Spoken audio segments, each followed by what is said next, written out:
many people are familiar with the philosophy of wabi-sabi? Raise your hand high. The belief that things in life are temporary, that nothing lasts forever, and that imperfections is what's important than the vanity of beauty that is perfect. My challenge number one in life. I dropped out of college my first year and gave up my full scholarship. I became the first and only teenage pregnant mom out of 7 in my family. On August 1st, 2023. 7 weeks and 3 days ago, my daughter passed away.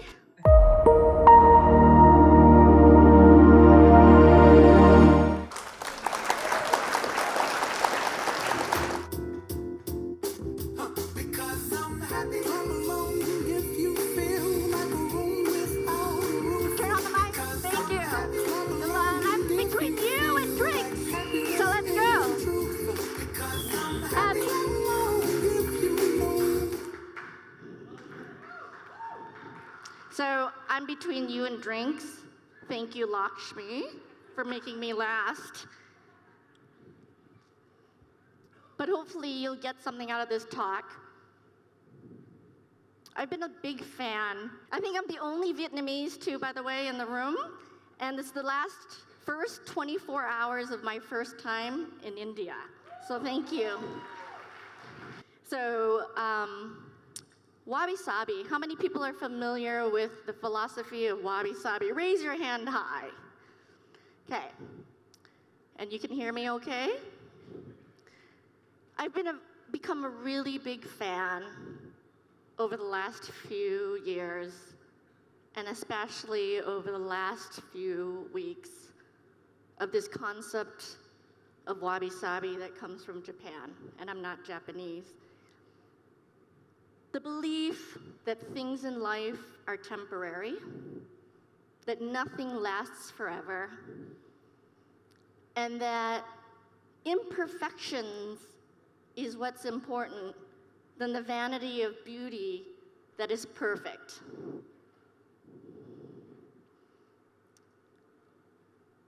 I'm a female refugee from Vietnam, born during the fall of 1975. My first imperfection was that my father wanted a boy. And as you can see on this stage, there are 6 girls. And my father had 4 girls, 1 boy, was happy. 8 years later, the war came and decided to have another boy, and came out me. I'm the boy sitting on his lap. The interesting thing is, by the Asian community is boys are sacred, and boys are the ones who are supposed to take care of their father. Well, in the end, I actually ended being the one who took care of my father for 18 months before he passed away in February. And then we went to this beautiful place called Minnesota. How many people know where Minnesota is? Cold as heck. I'm from San Francisco, and I think that's cold now. It's the coldest winter is in California. Being a refugee and an immigrant in the state of Minnesota, I didn't know any better at the age of 4 that I was different. But as you know, there's a lot of white people in the state of Minnesota. And yet I knew no better because I'm a banana. I'm an Asian girl who feels like and thought she was white. It's where you grow your nature and you get brought up, right? So I was into Jewish boys and white boys because that's where I grew up. One of my parents' next imperfections about me. But I ended up becoming the first youth governor of the state of Minnesota that was Asian.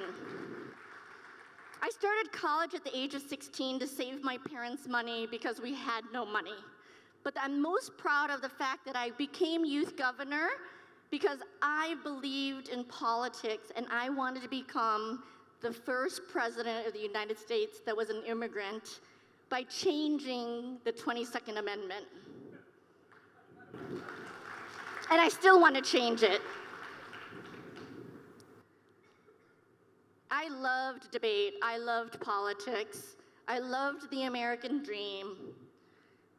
And I won the top 16 debate positions out of 300 attendees in the entire United States. But there's the law of gravity. What's the law of gravity? Everything that goes up must come down. My challenge number one in life. I dropped out of college my first year and gave up my full scholarship. I became the first and only teenage pregnant mom out of 7 in my family. And as you know, as an Asian, what a stigma that is. To go to your mother and say, Mom, you've never met this guy. I'm supposed to have graduated at 20 years old, become a lawyer and president of the United States, and now I'm giving that up. And by the way, I'm not having an abortion, and telling him that I had an accident. And you've never met this man, but I'm going to have this baby and move out of state. Someone I only met for 9 months, who eventually I had 3 more kids with. But it was the hardest time in my life. It was the most loneliest time in my life, because I would walk around working for any job I could with this big belly, saying I'm going to be president of the United States one day. And I'm a straight A student. The people I worked with did not believe me. And my mother wasn't sure that I would finish college. But lonely times and hard times teach you a lot. And I think why it was the hardest is because I knew no one in that state and went there by myself. This daughter now is 27 years old. And I had 4 kids. And I took second place to my Mensa, white, smart husband who had ambition and went into sales. Even though I had a finance degree, I went to work for some company called Sun Microsystems and didn't know what Java was. He just told me that the stock was growing and his workstation cost $80,000 to go work and do that. But I did try to climb the corporate ladder. I wanted to become CEO one day, and so I was trying to manage both. But my next challenge was that it didn't work for me. He had a high IQ. He married me because he thought I was ambitious and I was going somewhere. But at 19, I was much further behind than him in understanding the workplace, education, and culture. By the time I was 30, I had caught up. And some might say I had surpassed him. But he wanted me to take an IQ every day and ask if my IQ had changed or surpassed his. And at that time, I didn't realize EQ was better than IQ. But it wasn't something, again, it was a stigma to divorce. And he called my mother in and said, she's not being a good daughter. Please tell her what to do and stop arguing with me. So for 6 months, my mother lived with us, and I am the only of 7 children that she was giving approval to give a divorce to, because she knew I needed to be happy, and I had turned into someone that I didn't like.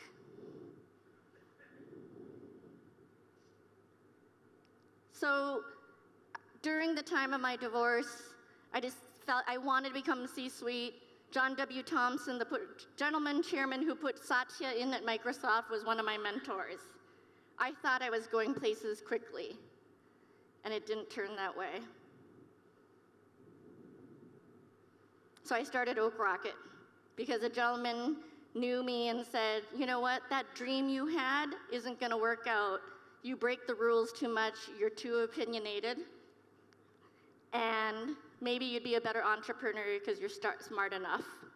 So I bootstrapped this company with $40,000. It became one of the fastest women-owned companies in the last 4 years by Chase Bank. But we're here to talk about my imperfections and how you get back up. So I want to, as any proud mother, talk about my youngest daughter. She's my mini-me. Out of my 4 kids, she was the most like me. She debated, she went traveling with me. She even did a talk for SiliconANGLE, and you'll see that in this video. I was so proud and astounded by her. But life changed on August 1st, 2023. 7 weeks and 3 days ago, my daughter passed away. And people ask, what am I doing standing up here today? And how am I able to do it? Because nothing in my past, of all my other challenges, have prepared me for this.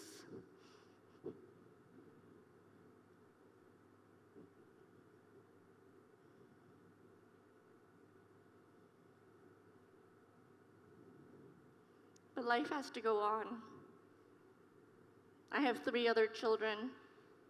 I've made a commitment to a woman who saw something in me and has helped me want to share and keep something alive.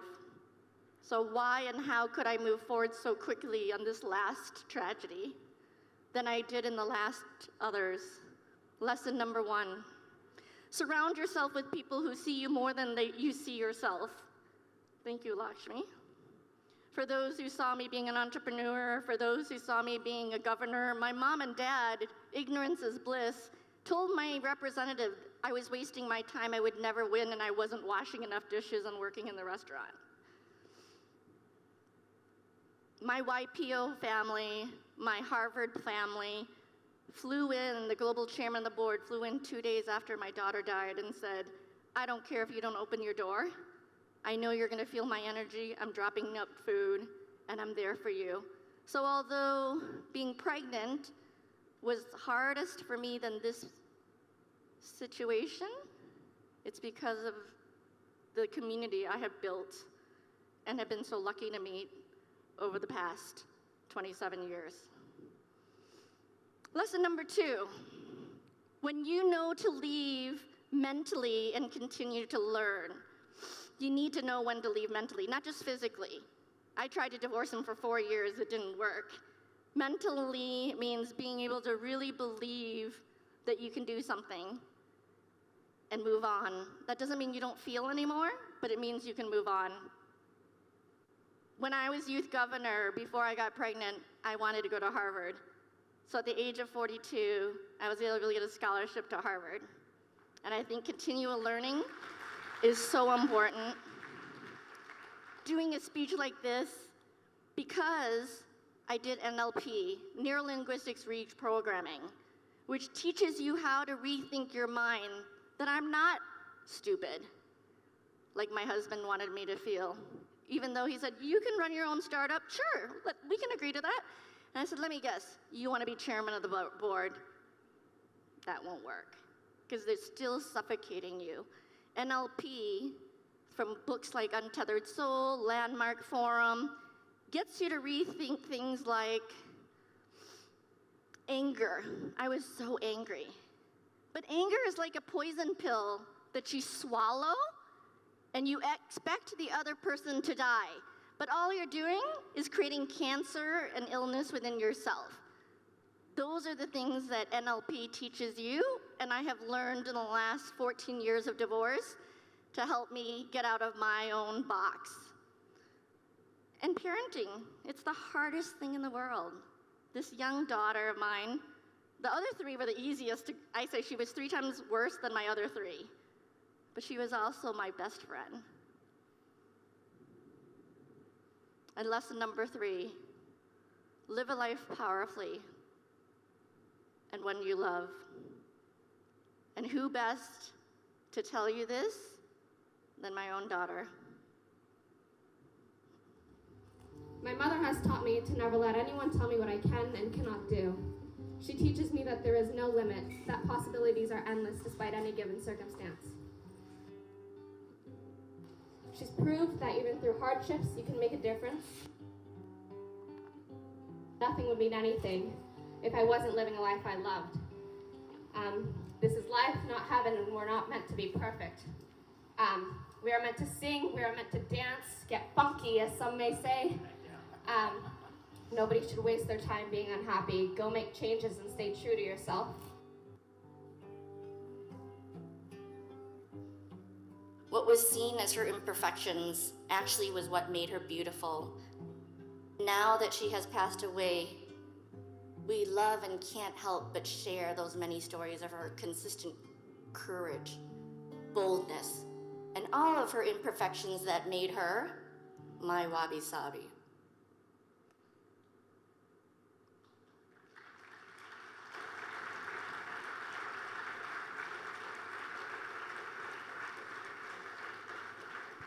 Thank you. So if anyone would like to take a QR code and learn more about my daughter, she was an amazing writer. These are books you can get digitally on that passcode and URL. We have some of these bookmarks for you out in the bookstore so you can learn more about my daughter and follow as we're trying to help underprivileged socioeconomic children be able to write better so that they can communicate and tell you what they feel. Thank you very much.